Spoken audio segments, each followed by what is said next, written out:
नमस्कार, सवाल 10 बजे देख रहे हैं आप और आपके साथ मैं हूं रितु। आज हम बात करने जा रहे हैं उस युद्ध की, उस जंग की, उस संघर्ष की जिसमें पिछड़ते हुए डोनाल्ड ट्रंप नजर आ रहे हैं। हॉर्मुज की भी बात करेंगे और हॉर्मुज को लेकर एक बार फिर से दुनिया की राजनीति में नया उबाल सामने आया। एक नई आग जो है भड़कती हुई नजर आ रही है। दुनिया के सबसे संवेदनशील, सबसे क्रूशल कहे जाने वाले समुद्री रास्ते, इस स्ट्रेट की बात करें, हॉर्मुज को लेकर कहें तो अमेरिकी राष्ट्रपति डोनाल्ड ट्रंप ने अपनी रणनीति पूरी तरीके से बदल दी है।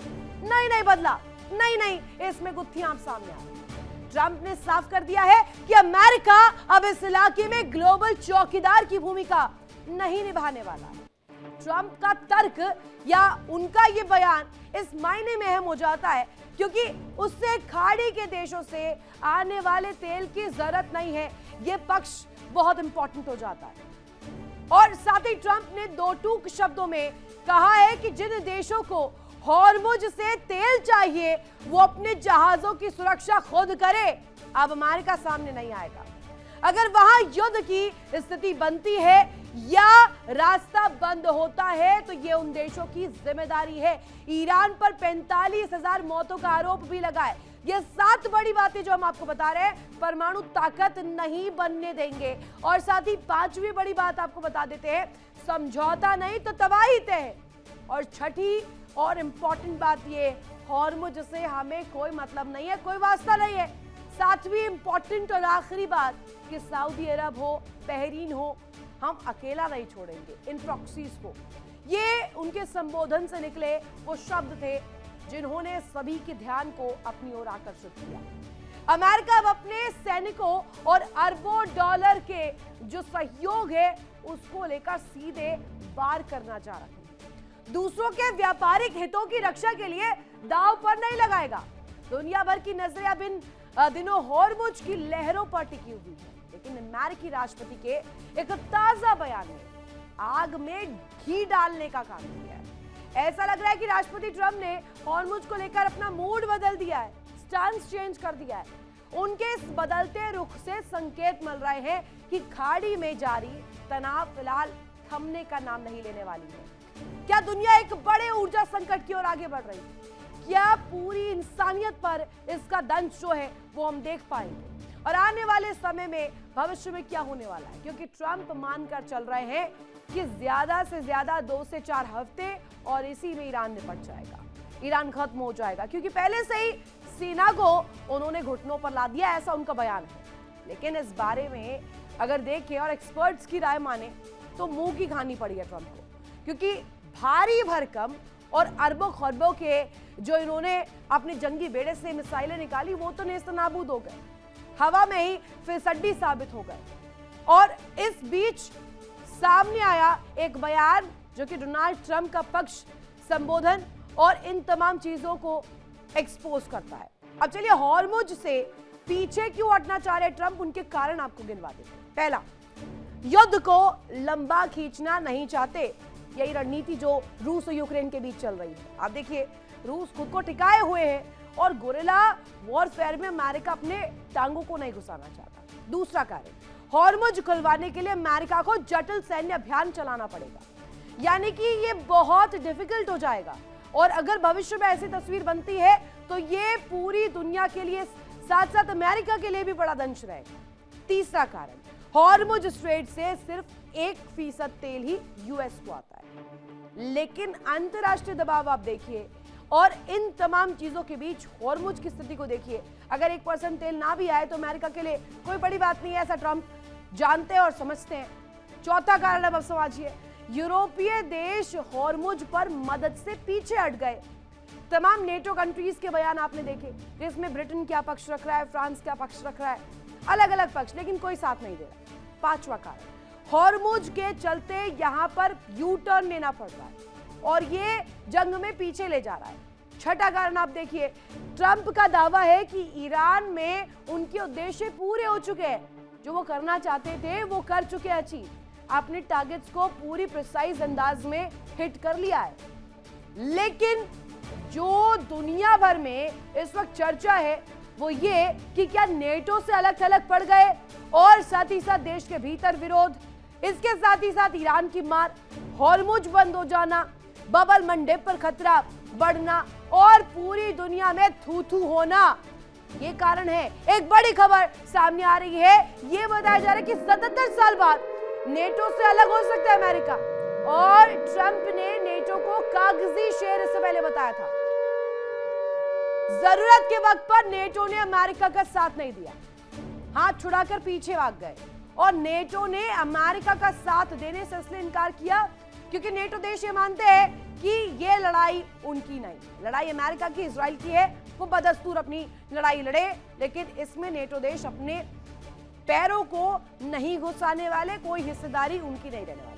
कुल 35 देशों ने फ्रीडम ऑफ नेविगेशन पर आज बड़ी बैठक भी बुलाई है। नेटो से बाहर निकलने पर अमेरिका विचार कर रहा है, ये अपने आप में बहुत बड़ी खबर हो जाती है। इसी पर बड़ी चर्चा करेंगे कि क्या ये प्रॉक्सी वर्सेस प्रॉक्सी वॉर अब साइकोलॉजिकल वॉरफेयर के रूप में तब्दील हो रहा है। हमारे साथ खास मेहमान कनेक्ट है, उनका तारुफ सबसे पहले आपको करवा दूं। Major general Anuj Mathur sir हमारे साथ कनेक्ट है, group captain UK Devnath sir retired हमारे साथ कनेक्ट है, और साथ ही साथ कर्नल हिमांशु सिंह रिटायर्ड रक्षा विशेषज्ञ के तौर पर हमारे साथ कनेक्ट है, और डॉक्टर अजिताभ जी हमारे साथ कनेक्ट है, विदेश मामलों के जानकार हैं। और सबसे पहला सवाल माथुर जी आप ही से, ये तेल का खेल है या ये जंगी बारूद है? हम देख रहे हैं नेटो से अलग होने को लेकर आज मीटिंग भी होने वाली है, तो ये कुल मिला के माना जाए, अगर मैं पॉइंटर्स आपके सामने रखूं, एक तो देश के भीतर विरोध, एक देश के बाहर विरोध, एक ईरान से मार पड़ना, तीसरा हर फ्रंट पर घिर जाना, चाहे वो बब अल मंडेब हो, तेल के व्यापार हो, प्रेशर टैक्टिक्स के जरिए जो प्रेशर बनाया जा रहा हो पूरे जियोपॉलिटिकल वर्ल्ड में ट्रंप पर, और थू थू तो हो ही रही है। ये तमाम चीजें हैं कि आज के संबोधन को आपने सुना होगा, क्या निकाला आपने, लब बोलो आप इसका। जय हिंद ऋतु। देखिए, आज का संबोधन जो उन्होंने पिछले कुछ दिनों में कई सारे अपने वक्तव्य दिए हैं, उनका एक संकलन मात्र है, भी नया नहीं था। जो डोनाल्ड ट्रंप ने कहा उनके संबोधन में कुछ भी नया नहीं था। आपके प्रश्न का उत्तर दूं उसके पहले मैं एक आपकी जो लिस्ट थी 7 कारण जो हॉर्मुज के दिए, उसमें 8वां कारण भी जोड़ना चाहता हूं।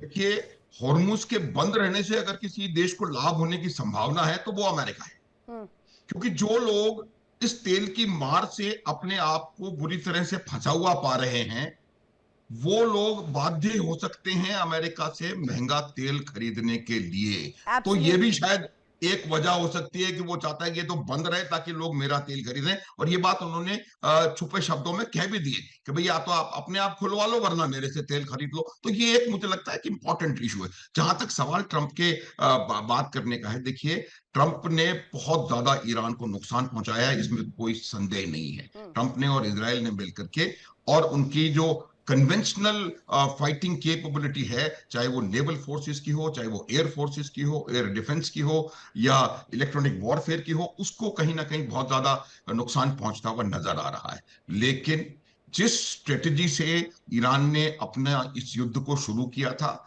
उस स्ट्रेटेजी की वजह से वो आज भी उस अमेरिका के ऊपर हमले कर पाने में सक्षम हो पा रहा है। हाँ। एक बात पर माथुर जी एक चीज और, ये कहा जा रहा है यू टर्न का जिक्र हो रहा है, बट मैं आपसे समझना चाहती हूँ ये यू टर्न है या ये वो ट्रायंगल बन रहा है? जैसे हम आमतौर पर बात करते हैं जंग और इश्क की, तो कहा जाता है जंग और इश्क में सब कुछ जायज है।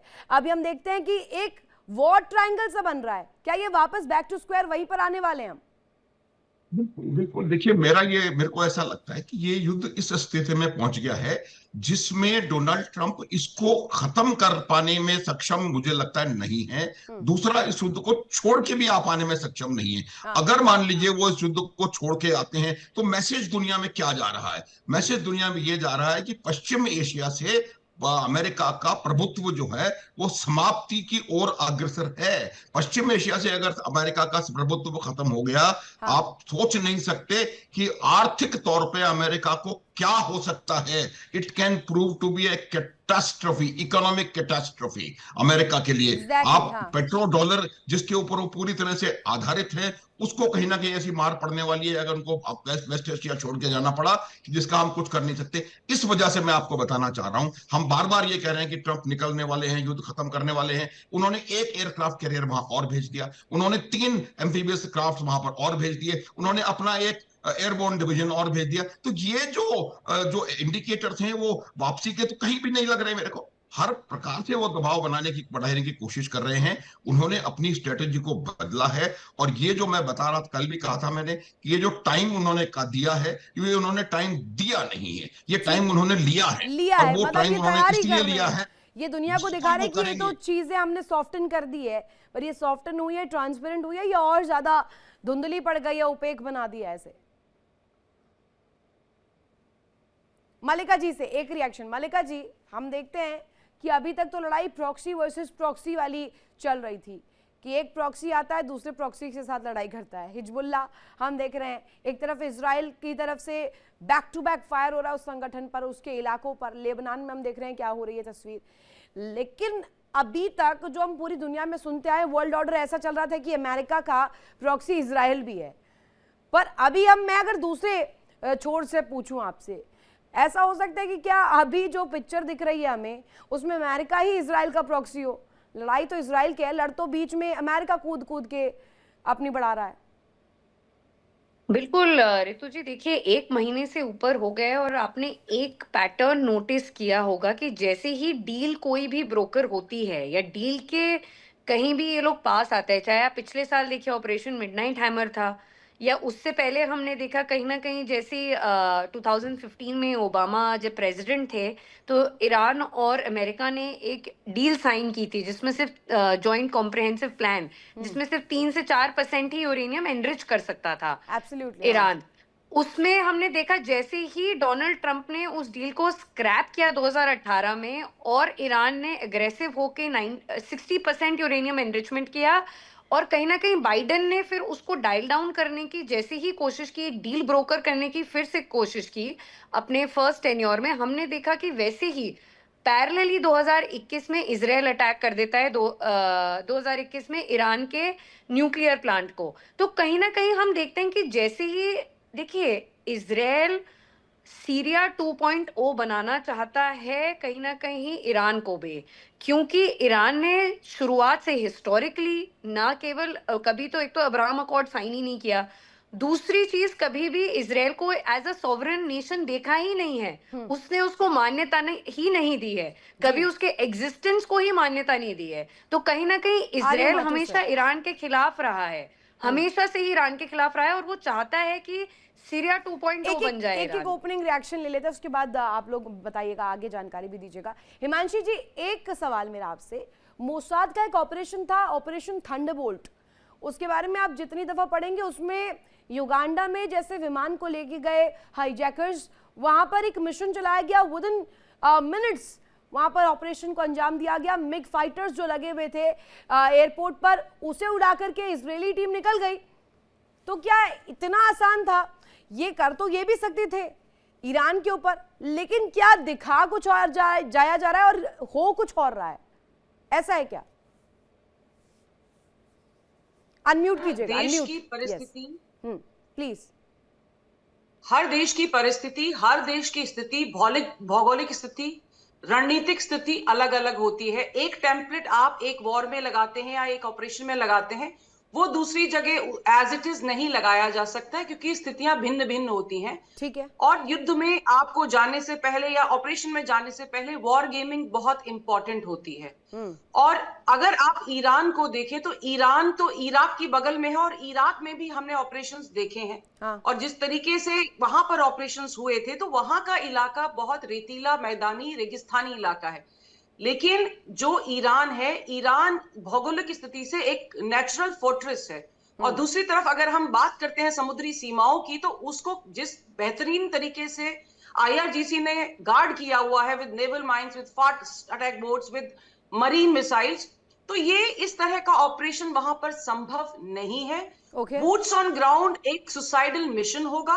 ठीक है। इन्होंने जो कुर्द लोग हैं उनको लेकर कुछ ऑपरेशंस कराने की कोशिश की थी और उसी समय ईरान ने अपने मिसाइलों से उनको जवाब दे दिया था। तो स्थिति बहुत भिन्न है। अमेरिका और तो इजराइल क्या आप कह मिलकर रही हैं इस कि तरह हाथों के हाथ इसे दूसरे देशों ने भी लपका है? सऊदी ने जो बैक स्टैबिंग की है ये वो भी हाथों हाथ ही ले रहा था।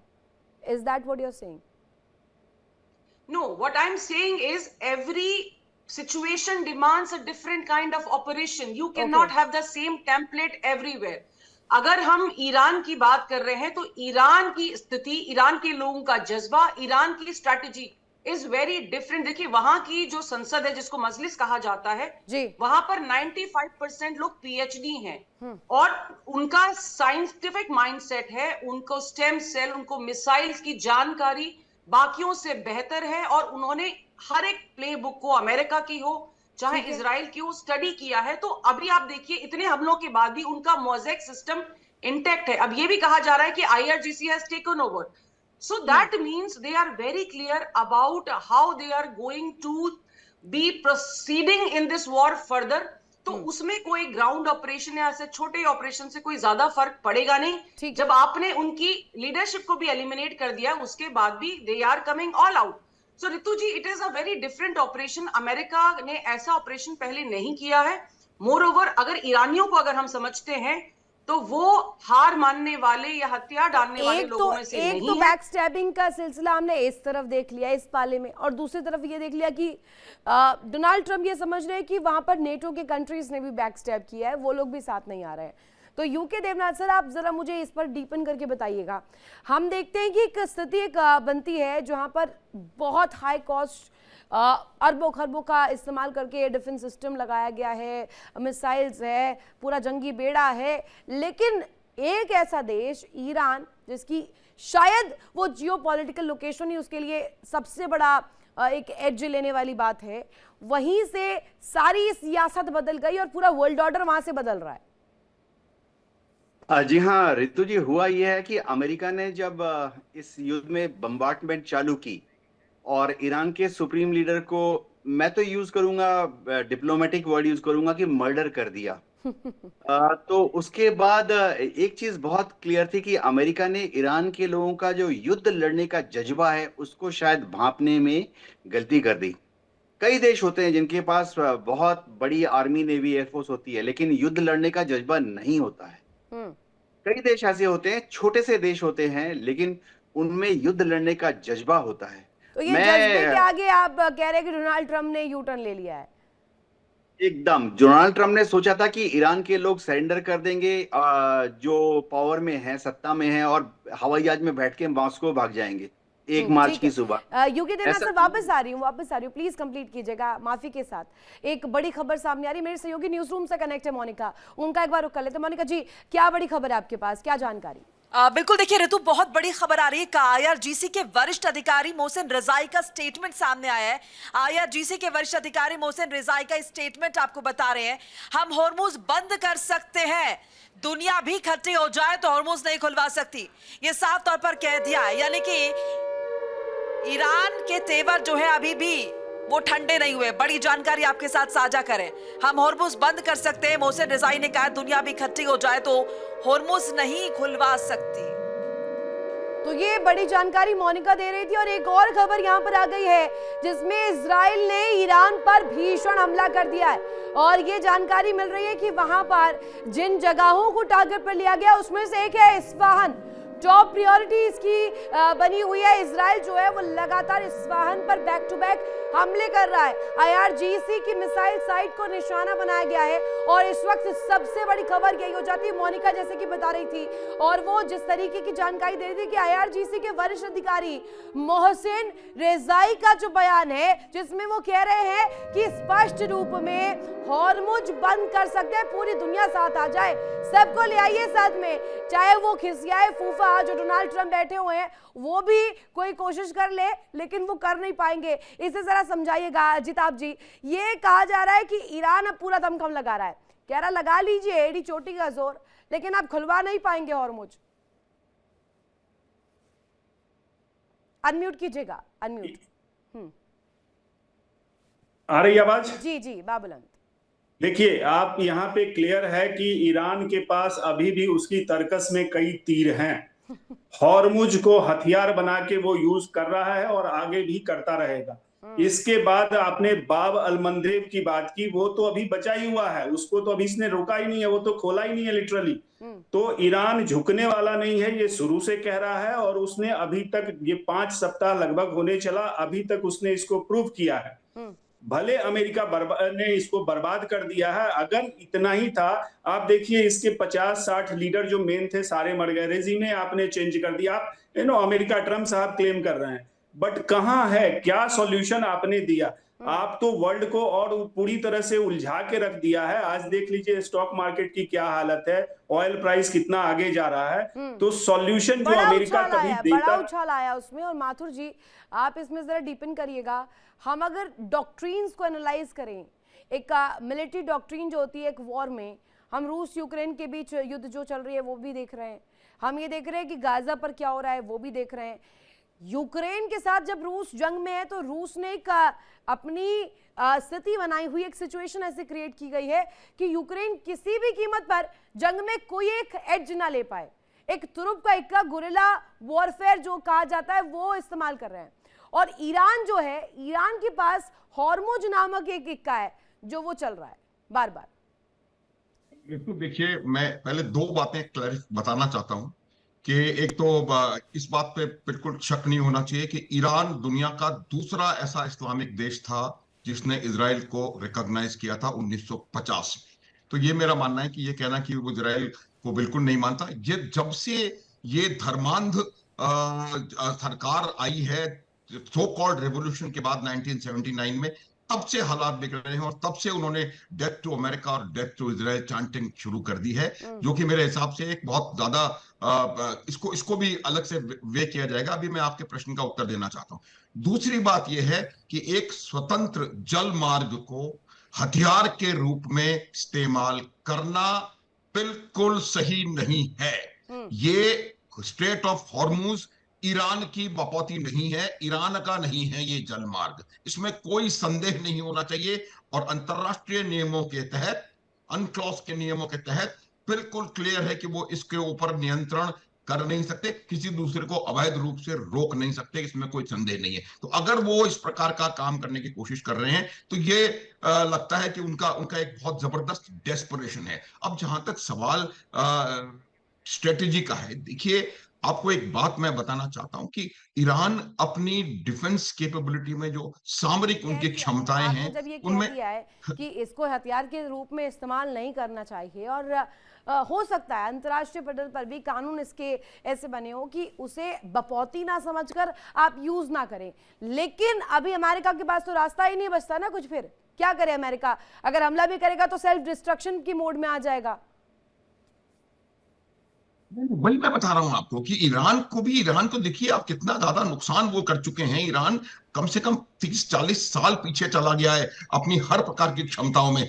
आर्थिक रूप से अगर उनको लग रहा है कि स्ट्रेट ऑफ हॉर्मुज बंद करने से सिर्फ दुनिया को फंतर पड़ रहा है, उनको खुद को भी बहुत ज्यादा आर्थिक रूप से इसकी हानि उठानी पड़ रही है। और आप कुछ भी कहिए, हानि तो हो रही है, डेफिनेटली हो रही है। यही वजह है कि बार बार उनको बयान देने की नौबत आ रही है, बार बार आकर के एक प्रेस ब्रीफिंग देनी पड़ती है। और अभी भी हम देख रहे हैं कि विरोध प्रदर्शन न्यूयॉर्क में होता है, उसका बैकलैश ये है कि टाइमिंग 8-8 घंटे 10-10 घंटे पहले बता देते हैं कि भैया इतने बजे हम प्रेस ब्रीफिंग करने वाले और डिटेल देंगे कि ईरान पर क्या चल रहा है। वही हमने आज सुबह देखा 6:30 बजे भारतीय समय अनुसार डोनाल्ड ट्रंप का जो संबोधन आया था उसी का एक अंश था। मोनिका का रुख कर लेते हैं। मोनिका के पास एक बड़ी खबर है, बड़ी जानकारी है। Monika, over to you. बंद करने की बात यहाँ पर ईरान नहीं कर रहा है, ईरान जो है लगातार हमले भी कर रहा है।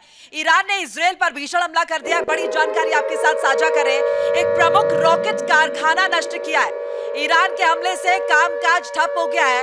तो ईरान ना सिर्फ अपनी बात पर अड़ा हुआ है बल्कि वो अग्रेशन उसका नजर भी आ रहा है। एक तरफ हॉर्मुज को बंद करने की धमकी कि हॉर्मुज नहीं खुलेगा चाहे कोई कुछ भी कर ले।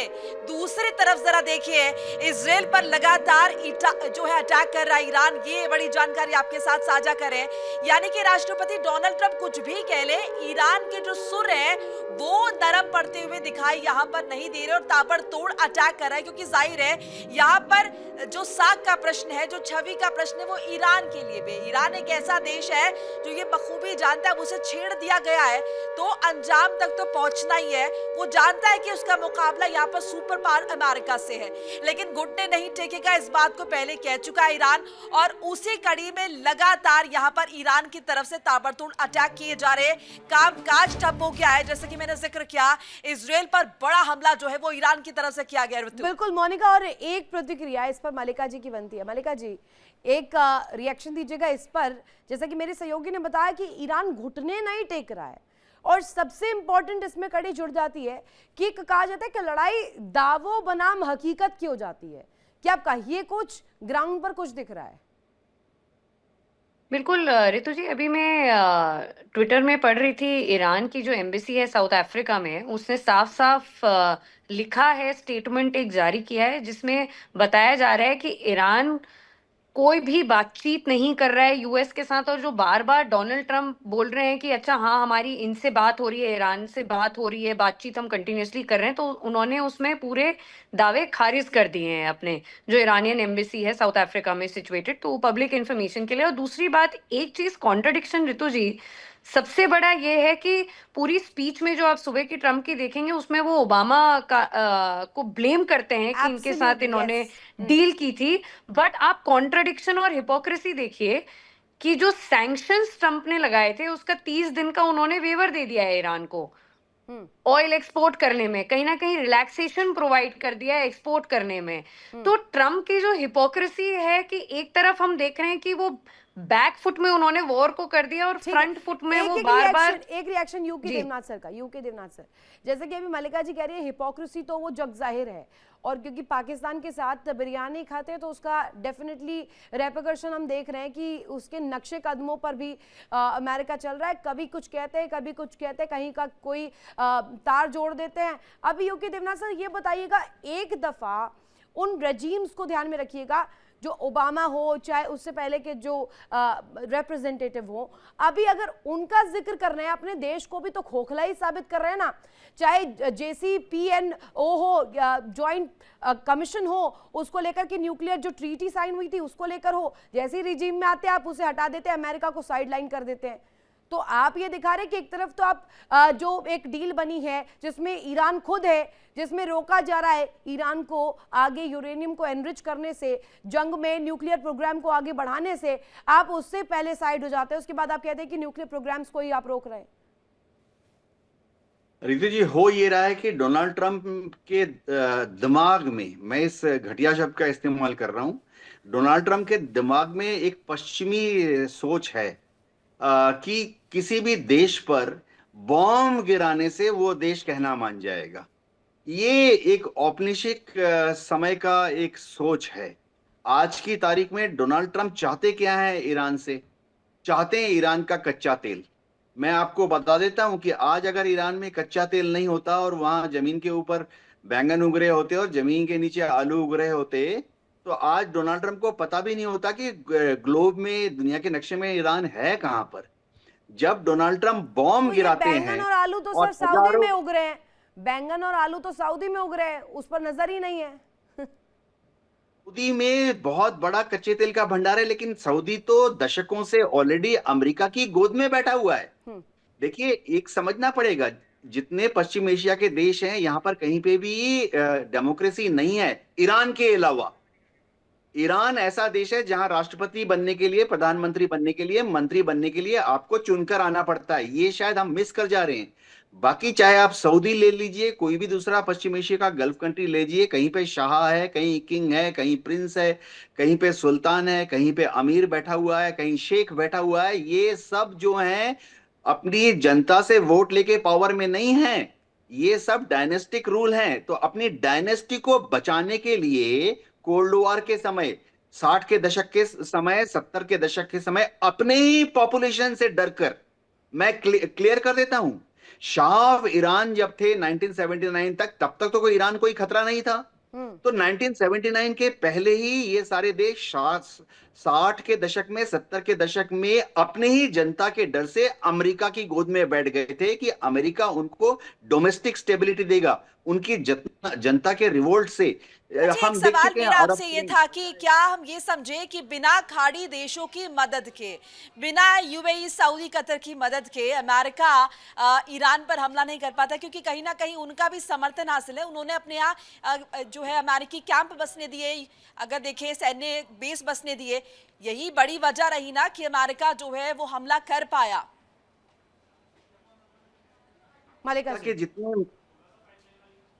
मल्लिका पांडे जी। बिल्कुल मोनिका जी, 100%। देखिए, पहले से ही हम कहीं ना कहीं देखते आ रहे हैं, सबसे लार्जेस्ट जो यूएस का एयरबेस रहा है वो कतर में रहा है। इवन दो ये जितने भी अब तो इनफैक्ट उनकी प्रेस सेक्रेटरी का मैं कॉन्फ्रेंस सुन रही थी, जिसमें उनकी प्रेस सेक्रेटरी बोलती है कि अब हम इन अरब देशों से पैसे भी लेंगे इस वॉर को फंड करने के लिए, क्योंकि अभी तक सिर्फ यूएस और इजराइल पूरा हैंडल कर रहे थे। अब अरब के देश, इनफैक्ट यूएई का भी अभी आगे आया है एक स्टेटमेंट की वो भी पैसे डालेगा इसमें, क्योंकि उनको $billions of dollars का लॉस हो रहा है। तो कहीं ना कहीं हम देख रहे हैं कि अरब नेशन भी बैकफुट में कहीं ना कहीं सपोर्ट कर रहे हैं, और तभी आज इस नतीजे में पहुंचे हैं। हम पहले उन्होंने स्टेटमेंट ये जारी किए कि नहीं, हम लोग नहीं सपोर्ट करें। इसमें ऐड ऑन कर देते हैं। हिमांशी जी हमारे साथ कनेक्ट है। हिमांशी जी, ये हम देखते हैं कि एक कंडीशन रखी थी ईरान ने कि हॉर्मुज पर जो आंखें आपने लगाई हुई है वो आंखें आप थोड़ा सा पीछे कर लीजिए और कहीं और देखना शुरू कर लीजिए। अपने वॉशिंगटन डीसी एक बार देख लीजिए और न्यूयॉर्क चले जाइए। आप इधर मत देखिए, ना खार्गो को देखिए ना ईरान को देखिए। हमें हमारे न्यूक्लियर प्रोग्राम्स को आगे विकसित होने दे और इस पर कोई रोक नहीं लगा सकता, क्योंकि ये कोशिश ईरान की और ईरान इसमें पहल कर रहा है। One point. एंड दूसरा पॉइंट ये आता है, अभी ट्रम्प कह रहे हैं कि जब तक हॉर्मुज नहीं खुलेगा तब तक सीज फायर नहीं हो रहा। यानी कि आप तो पहले ही घुटने टेक चुके हैं ना एक ऐसे देश से जो आपसे आधा आप बताते आए हैं अभी तक। Unmute please.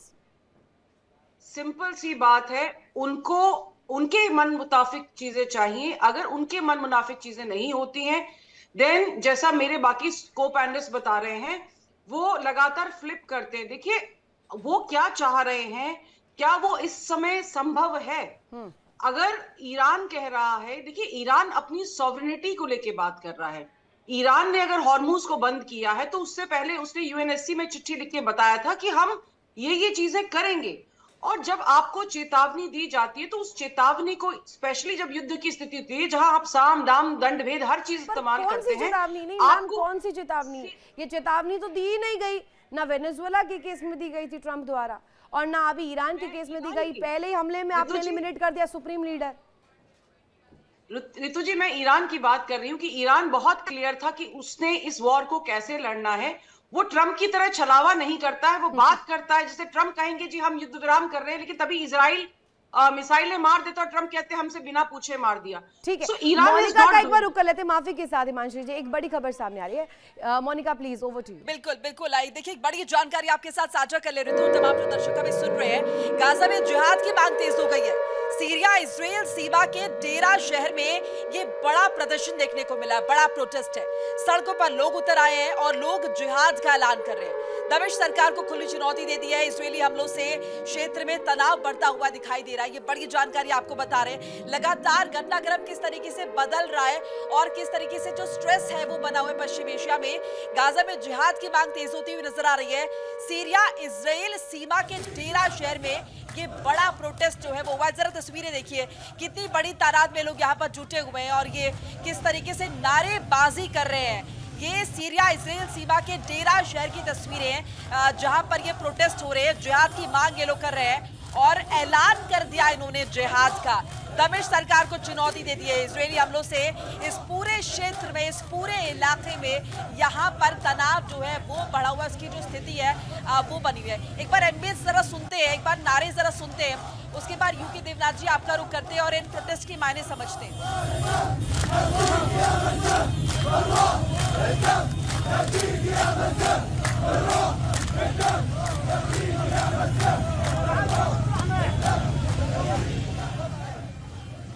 UK Debnath Raghunath ji, ये तस्वीरें आपने भी देखी, हम सभी देख रहे हैं कितने बड़े पैमाने पर प्रदर्शन हो रहे हैं और धीरे धीरे अगर हम देखें, हम ये उम्मीद कर रहे हैं कि ये स्ट्रेस लेवल जो है ये कम हो, ये कहीं ना कहीं जो तनाव है वो कम हो, लेकिन पश्चिम एशिया में के बाद इस तरह की तस्वीरें वो आम होती जा रही हैं।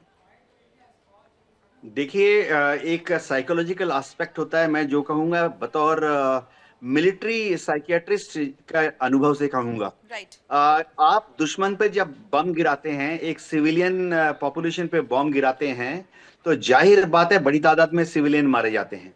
एक अंदाजा देता हूं, एक बम सिविलियन एरिया में गिरा, चाहे वो गाजा में गिरे या ईरान में गिरे, और एक घर तबाह हो गया, उसमें एक पुरुष की मौत हो गई।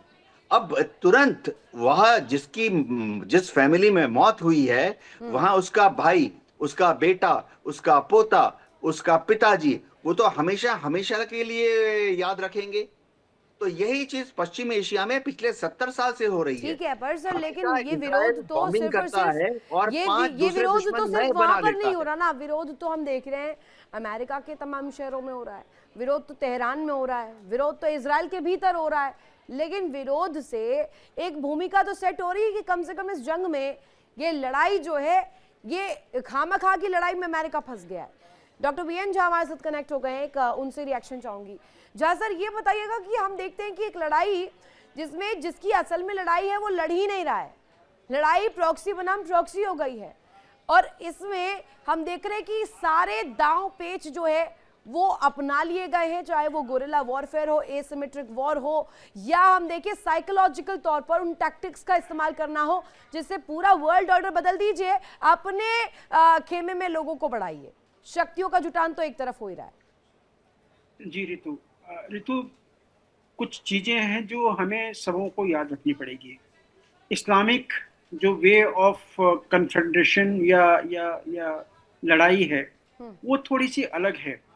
ये दोनों पहलू यूज करते हैं, एक तो direct confrontation with the arm forces, और दूसरा जो आपने कहा कि ये जो प्रॉक्सीज हैं, ये प्रॉक्सीज तो देख लीजिए, ईरान के पास में हम लोग जानते हैं 3 प्रॉक्सी है, गाजा में 4 प्रॉक्सी हैं, क्योंकि वहाँ पे यूनाइटेड जिहाद काउंसिल भी वहाँ पे लड़ रही है। और जहाँ तक पूरे इस्लामिक वर्ल्ड का है, तो याद रखिए पूरे इस्लामिक वर्ल्ड में आज के दिन में 380 से ज़्यादा जिहादी ऑर्गेनाइजेशंस हैं जिन्होंने कुरान की कसम ली है, कुरान की शपथ ली है, और उसके बाद वो जिहाद में लगे हुए हैं, चाहे वो अफ्रीकन कॉन्टिनेंट में हो, एशियन में हो या कहीं और। ऐसा तो नहीं है वीएन झा सर, अप्रैल का महीना शुरू हुआ है, अप्रैल फूल तो नहीं बना दिया? नहीं, तो ये आज की बात नहीं है, ये बात तो आप सारे जो अफ्रीकन कॉन्टिनेंट में जो जिहादी अटैक हुए, क्या आप उनको भूल गए?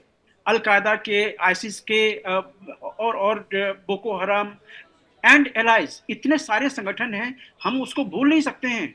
वो तो सिर्फ याददाश्त शायद हम लोगों की कमजोर हो जाती है कि हम इनको टेम्परेरी जब याद करना पड़ता है तो उस समय में याद नहीं आती, लेकिन ये सब वहाँ पे हैं। अब जो आप देख रहे हैं, कल बहुत सारी डेवलपमेंट हुई है। कल डेवलपमेंट ये हुई है कि हमास भी अब सामने में आ रहा है।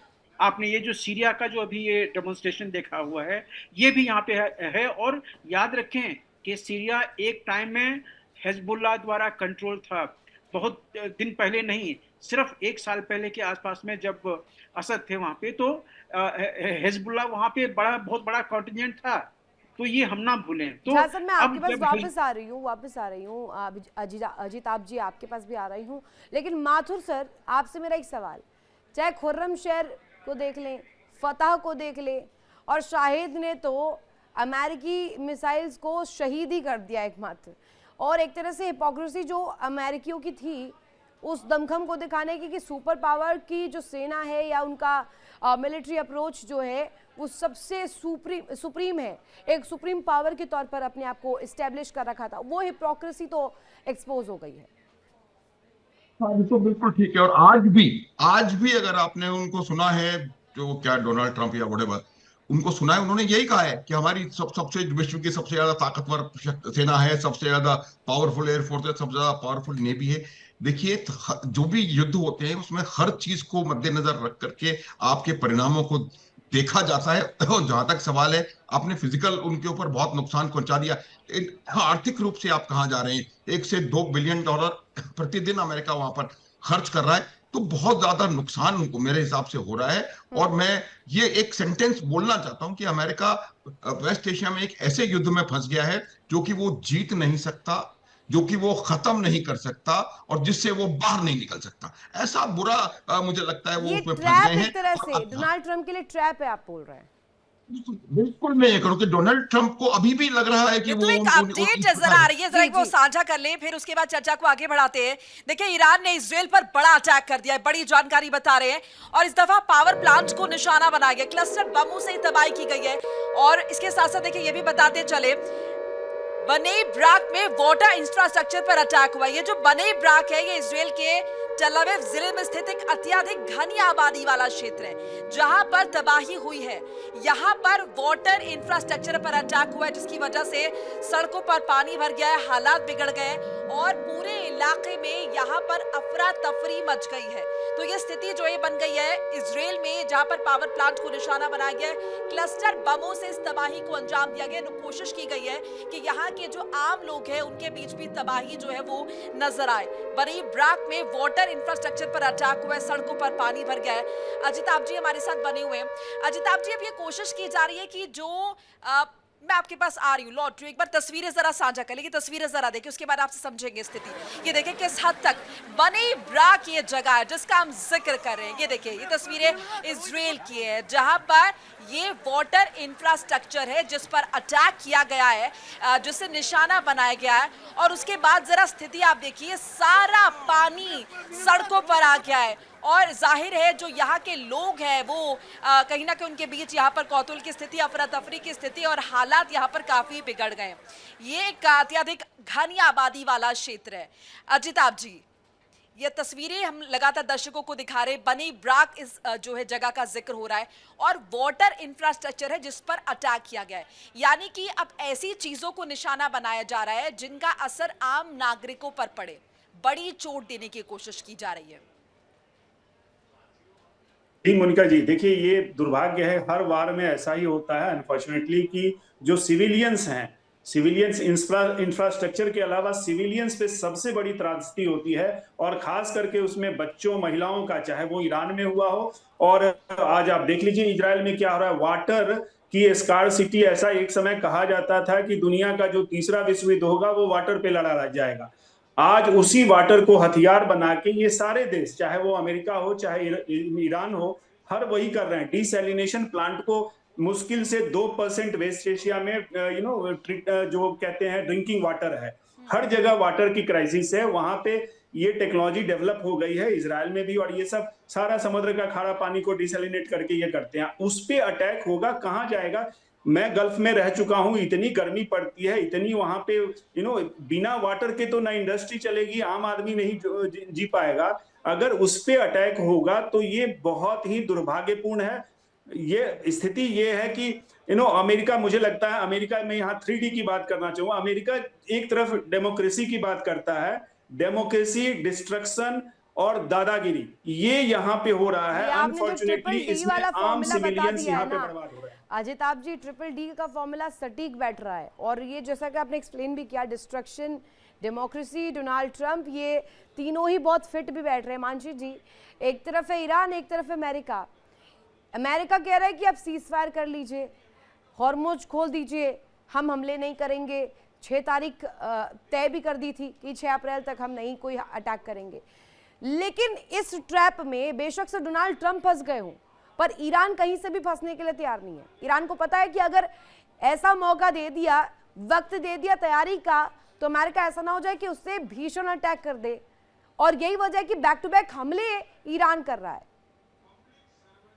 ऋतु जी, ईरान के लिए ये अस्तित्व की लड़ाई है। वो इसलिए नहीं लड़ रहा है कि उसको न्यूक्लियर पावर प्लांट इंटैक्ट रखना है या उसको मिसाइलें बनानी है। उसको बहुत एक चीज क्लियर है कि अगर आज वो झुक जाता है तो जिस तरह की शर्तें उस पर थोपी जाएंगी, या जिस तरीके के 12,700 तो पहले उस पे सैंक्शंस लग चुके हैं, जिस तरह के सैंक्शंस उस पे लगाए जाएंगे, तो उससे निकलना उसके लिए बहुत मुश्किल होगा। और अब इस समय जो उसने हॉर्मुज की नस दबा रखी है, तो उसने सिर्फ डोनाल्ड ट्रंप की नस नहीं दबाई है। देखिए, ये साइकोलॉजिकल वॉरफेयर है कि जब पूरे विश्व में मंदी आएगी या पूरे विश्व में तेल की कीमतें आसमान पे चढ़ेंगी, तो उस समय आप डोनाल्ड ट्रंप पर या इजराइल पर ज्यादा प्रेशर बनाएंगे। अब जैसा हम थोड़ी देर पहले बात कर रहे थे कि आपने बुनी ब्रैक में वाटर डिसैलिनेशन प्लांट पे अटैक किया है ना, अब देखिए आप सर्जिकल प्रिसिजन स्ट्राइक से आप मास डिस्ट्रक्शन की तरफ जा रहे हैं। 2 दिन पहले इजराइल ने फार्मास्यूटिकल कंपनी पे हमला किया था ईरान में। So the war is expanding और ईरान बहुत क्लियर है कि मैंने इस एक्सपेंशन को और भी एक्सपेंड करना है। और क्योंकि मैं सबसे ज्यादा माथुर सर, स्वॉट टेक्निक का इस्तेमाल किया है ईरान ने। एक तो एसिमेट्रिक वॉर है पहले से ही, हम देखते हैं कि दोनों जो देश आमने सामने हैं वो कहीं से भी मेल नहीं खाते हैं, चाहे मिलिट्री अप्रोच में हो चाहे डॉक्ट्रिन्स का हम इस्तेमाल देखें। लेकिन स्वॉट टेक्निक जो है मुझे लग रहा है काम आ रही है ईरान की। स्ट्रेंथ, वीकनेस, अपॉर्चुनिटी और टारगेट थ्रेट्स, इन तमाम चीज़ों को आप पहले ही भांप लीजिए। आपकी जो वीकनेस है उसे ही आप उसे मजबूत करके उसे ही सामने वाले के लिए कमजोरी साबित कर दीजिए। बिल्कुल बिल्कुल ऋतु, जो स्वॉट एनालिसिस ईरान ने किया है वो बैंग ऑन है, और जो स्वॉट एनालिसिस अमेरिका ने किया है वो मेरे ख्याल से कहीं ना कहीं अपने उससे वो कम से कम टी वाले पार्ट में वो बिल्कुल गलत हो गए हैं। और जिस प्रकार से ईरान ने अपना जज्बा इस लड़ाई में दिखाया है, लेकिन मैं फिर बार बार आपको 2-3 बातें बताऊंगा। देखिए, ये बात समझने की है, ये ईरान को भी निर्णय लेना है कि वो किस हद तक नुकसान सहना चाहते हैं, पहली बात। दूसरी बात, वाटर सैलिनेशन प्लांट्स के ऊपर या इस प्रकार की चीजों के ऊपर अब अगर हमले शुरू हो गए तो इजराइल के पास कहीं ज्यादा ताकत, कहीं ज्यादा एक्यूरेट वेपन्स और पूरे आकाश में अपने आप को ऑपरेट करने की स्वतंत्रता इजराइल के पास है। आपका क्या होगा इसको भी आपको मेरे हिसाब से ध्यान रखना चाहिए। तो इस चीज को देखने की जरूरत है। जो अनएथिकल प्रैक्टिसेस हैं वो चाहे ईरान करे, चाहे अमेरिका करे या कोई भी करे, मुझे लगता है उन चीजों को हमें सोचने की आवश्यकता है। ये जो वाटर सैलिनेशन प्लांट के ऊपर हमला हुआ है, मैं इसको बिल्कुल भी किसी भी एंगल से सही नहीं मानता हूं। सर, लेकिन अब इथिक्स बचे कहाँ इस जंग पे? अनुज माथुर जी, इथिक्स बचे कहाँ है? सब कुछ तो दांव पर लगा हुआ है, कोई कायदे नहीं, कानून नहीं, कोई इथिक्स नहीं, मासूम मार रहे हैं आप, स्कूलों पर हमला कर रहे हैं, एजुकेशनल इंस्टीट्यूशंस पर आप अटैक कर रहे हैं, हॉस्पिटल्स को आप निशाना बना रहे हैं, वो इथिक्स बचे कहाँ है? अब तो मुझे लग रहा है संयुक्त राष्ट्र की कोई भूमिका है ही नहीं। संयुक्त राष्ट्र की भूमिका तो देखिए कभी भी नहीं, संयुक्त राष्ट्र तो टूथलेस ऑर्गेनाइजेशन है, मेरे हिसाब से वो डिफंक्ट है, उसमें कुछ बचा ही नहीं है। संयुक्त राष्ट्र स्टेटमेंट देने भी उन्होंने बंद कर दिए हैं। जब पहले दिन इनको इसको डिक्री करना चाहिए था, वो स्टेटमेंट भी देने वहां से आने मेरे को लगता है बंद हो चुके हैं। लेकिन जो अब हर एक अपने डीज की बात करा, तो मैं भी 3 डीज बता देता हूं, जिन 3 डीज की वजह से इजराइल अभी तक वहां बचा हुआ है और ईरान बचा हुआ है और ईरान लगातार हमले भी कर पा रहा है। वो 3 डीज हैं, डिसेंट्रलाइज, डेलीगेट एंड डिस्पर्स। उन्होंने अपनी अथॉरिटी को डिसेंट्रलाइज किया है, उन्होंने अथॉरिटी डेलीगेट करी है और अपने रिसोर्सेज को डिस्पर्स करा हुआ है पूरे ईरान के अंदर 31 डिस्ट्रिक्ट की हम जहां बात कर रहे हैं, और उसकी वजह से वो लगातार। माथुर साहब, आपके पास लौट रहे ऋतु, एक अपडेट आ रही है, जरा वो साझा कर लूं आपके साथ। देखिए, बड़ी खबर आ रही है, ईरानी ड्रोन का पीछा करता नजर आया अमेरिकी F-15। ये बड़ी खबर आ रही है, ईरानी ड्रोन का पीछा करता दिखा अमेरिकी F-15। उत्तरी इराक में उड़ रहे शायद ड्रोन का पीछा करता नजर आया, ईरानी ड्रोन का पीछा करता नजर आया ये अमेरिकी F-15। ये बड़ी जानकारी आपके साथ साझा करें। अमेरिकी F-15 ईरानी ड्रोन को नहीं रोक पाया, ये जरा समझिए। सबसे महत्वपूर्ण बात हो जाती है कि ईरानी ड्रोन को नहीं रोक पाया अमेरिकी F-15, और तस्वीरें भी बाकायदा वो सामने आई। जरा तस्वीरों के जरिए आप देखिए स्थिति। ईरानी ड्रोन ने एरबिल में किस्टोल फैसिलिटी हमला किया है, यानी कि यहाँ पर अमेरिकी F-15 जो है वो ईरानी ड्रोन को नहीं रोक पाया। ये जरा तस्वीरें आप देखिए, और ये आप देखिए एक के बाद ये देखिए। यूके देवनाथ जी F-15 ईरानी ड्रोन के सामने क्या बोले, फेल हो गया है यहाँ पर, और फिर ऐसे में उन बातों का क्या जो आज राष्ट्रपति मॉर्निंग में कह रहे थे। फेल नहीं मोनिका, ये शाहिद के आगे शहीद कहिए, एक्सपोज हो चुका है। बिल्कुल, शहीद कहना भी मुझे लगता है बहुत इंपॉर्टेंस देना हुआ ऋतु। और सुबह राष्ट्रपति ट्रंप कैसे ढोल पीट रहे थे कि America is a super power, America के सामने ईरान का कोई स्टैंड है ही नहीं, अमेरिका कहीं, माफ कीजिएगा, ईरान कहीं स्टैंड करता नहीं है। अब इस तस्वीर के बाद, इस खबर के बाद यूके देवनाथ जी, आपकी प्रतिक्रिया? देखिए, मैं खुद एयरफोर्स में फाइटर पायलट था, 34 साल था, मिग 23 उड़ाया। छोटी सी बात कहूंगा कि क्या होता है कि फाइटर पॉइंट ऑफ व्यू से कि जो ड्रोन उड़ रहा है, शायद देखिए उसकी स्पीड होती है 200 किलोमीटर, 400 किलोमीटर, जबकि F-15 जैसा जो विमान है वो उसकी मिनिमम फ्लाइंग स्पीड होती है 400 किलोमीटर। तो होता क्या है कि बतौर फाइटर पायलट हम लोग भी प्रैक्टिस करते थे, बहुत मुश्किल होता है। क्या है, आप F-15 में आ रहे हैं, अटैक कर रहे हैं ड्रोन पर, तो आपकी स्पीड तो है 800 किलोमीटर, 700 किलोमीटर, 600 किलोमीटर, ड्रोन की स्पीड है 200 किलोमीटर या 400 किलोमीटर, तो ओवरटेक स्पीड बहुत ज्यादा होती है।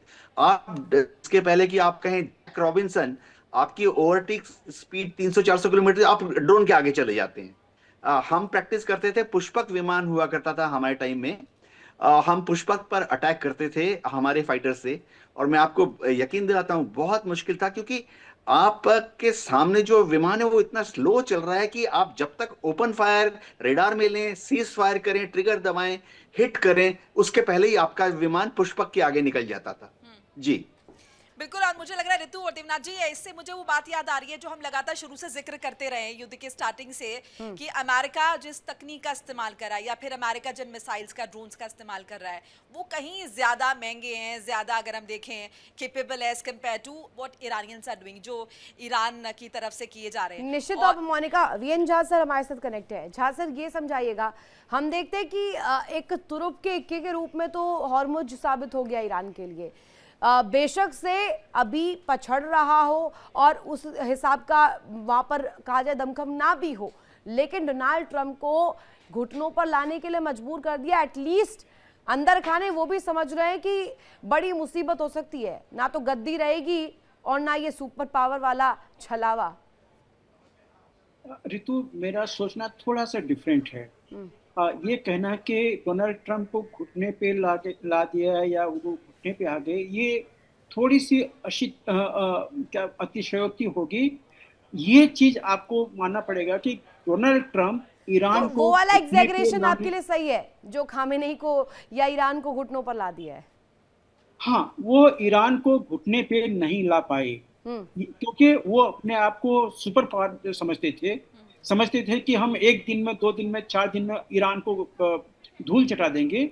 वो नहीं कर पाए, और एक सुपर पावर की जब ईगो हर्ट होती है, यहाँ पे उनकी ईगो हर्ट हुई है, क्योंकि बहुत सारी चीजें हुई हैं। अभी जो स्पीच आया था डोनाल्ड ट्रंप का लास्ट नाइट में, इससे पहले आप जानते हैं एक बयान आया था ईरान की तरफ से और हुती की तरफ से आज से 4 दिन पहले, कि जिस दिन अमेरिकन एयरक्राफ्ट कैरियर लिंकन हमारे रेंज में आया, हम उसको तबाह करेंगे। और आपने लास्ट नाइट का न्यूज सुना, आपने इब्राहिम लिंकन को जलते हुए देखा, आग, वहां पे आग की लपट आपने उस पर देखी, उसकी वीडियो आ गई है पूरी। तो ये चीज ईरान की कैपेबल है, और यही चीज अमेरिका के ईगो को हर्ट करता है कि एक छोटा सा मुल्क, पर वो तो कह रहे हैं ना कि आइए ताबूत में भर के भेज देंगे, चीजें तो बता ही रहे हैं। हिमांशी जी, इसमें बताइएगा आप जरा। वो कह रहे हैं कि हम हमले कर सकते हैं, अमेरिका एक पक्ष रखता है कि हम आगे 2 से 3 हफ्ते में दिखाएंगे, इसे और ज्यादा एक्सक्लेट करेंगे। लेकिन अभी तक क्या हुआ? आपके पास तो था ना, पूरी तस्वीर थी, आप कर सकते थे, घुस भी सकते थे। और अभी तो ग्राउंड ऑपरेशन को लेकर कह रहे हैं कि अंदर खाने, जमीन के रास्ते भी लड़ाई हो सकती है। Is that possible? Ritu ji, देखिए, America is most welcome to come to Tehran, जैसा उन्होंने तेहरान टाइम्स में लिखा था कि आप वेलकम टू हेल। देखिए, ईरान गीदड़ धमकी नहीं दे रहा है, ईरान के पीछे सपोर्ट है चाइना का और रशिया का, चाहे वो परोक्ष रूप से कर रहे हैं। तो ईरान, देखिए, जब इतने सैंक्शंस इतने सालों से लगे हुए थे, तो भी उसकी अर्थव्यवस्था, जैसा शुरू में सब एनालिसिस कर रहे थे कि बिल्कुल खत्म हो चुकी है, ईरान टिक नहीं पाएगा, लेकिन बनिस्बत इसके ईरान आज तक टिका हुआ है। ईरान में मई में इलेक्शंस की भी तैयारी हो रही है। ईरान उतना कमजोर नहीं है, जैसा हम पहले भी कह रहे हैं कि भाई वो स्टैंडिंग मिलिट्री पावर है, वो नंबर 10 पे आता है टेक्नोलॉजी में पूरे विश्व के। आप गूगल कीजिए इस चीज को। तो ईरान अगर ये कह रहा है, जब उससे पूछा गया हमला करेंगे, तो उसने कहा ना जमीन के ऊपर, जमीन के नीचे, तो ऐसा नहीं है कि वो सिर्फ हवा में बातें कर रहा है, वो वेल प्रिपेयर्ड है हॉर्मुज को भी डिफेंड करने के लिए, खार्ग को भी डिफेंड करने के लिए, केशम आइलैंड को भी डिफेंड करने के लिए। तो ईरान की स्थिति को कमजोर करके आंकना, देखिए अमेरिका की भी बहुत बड़ी भूल थी। और जो एनालिस्ट ये कहते हैं कि नहीं ईरान खत्म हो जाएगा या ईरान अब केपेबल नहीं रहा है, देखिए नो डाउट कि जब आप युद्ध में जाते हैं तो लॉजिस्टिक्स एक बहुत बड़ी प्रॉब्लम होती है और आपका जो स्टॉक पाइल है वो डिप्लीट करता है।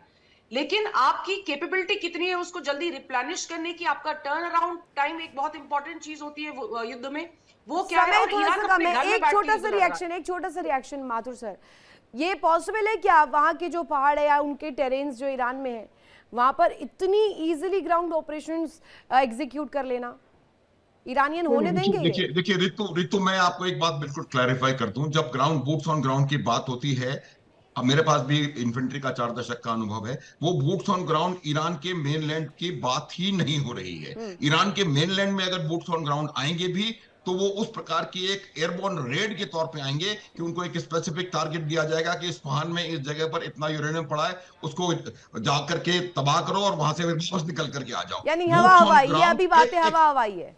बिल्कुल, लेकिन बूट्स ऑन ग्राउंड वो आ सकते हैं एक एम्फीबियस अटैक के असॉल्ट के रूप में, जो कि अब उन्होंने उससे बचने के लिए ये कह दिया है कि हमें हॉर्मुज से कुछ लेना देना नहीं है। तो मुझे लगता है कि अभी डोनाल्ड ट्रंप के दिमाग में बूट्स ऑन ग्राउंड का जो भूत है वो लगता है उतर चुका है और वो इतना आसान नहीं होगा, बहुत ज्यादा कॉस्टली पड़ेगा इनको बूट्स ऑन ग्राउंड उतारना। बहुत शुक्रिया, आप सभी कनेक्ट हुए और अपना अपना पक्ष रखा, अपनी राय रखी, सभी का तहे दिल से शुक्रिया करना चाहूंगी। और ये जो इस वक्त संबोधन डोनाल्ड ट्रंप का हो, हॉर्मुज को लेकर कंडीशंस हो, ये तमाम चीजें दिखाती है कि इस स्टेज पर ये संघर्ष जो है बहुत ज्यादा भीषण होने वाला है। तो क्या वक्त मिल जाएगा अमेरिका को वापस से तैयारी करके बैक इन पिक्चर आने का, ये तो वक्त बताएगा। बहरहाल यहाँ रुकेंगे छोटे से ब्रेक के लिए, ब्रेक के उस पार भी खबरें लगातार जारी है। देखिए इंडिया डेली 24/7 अब आपके स्मार्ट टीवी पर। इंडिया डेली मौजूद है सभी डिजिटल प्लेटफॉर्म पर लाइव और लगातार। इंडिया डेली 24/7 हर दिन राष्ट्र को समर्पित।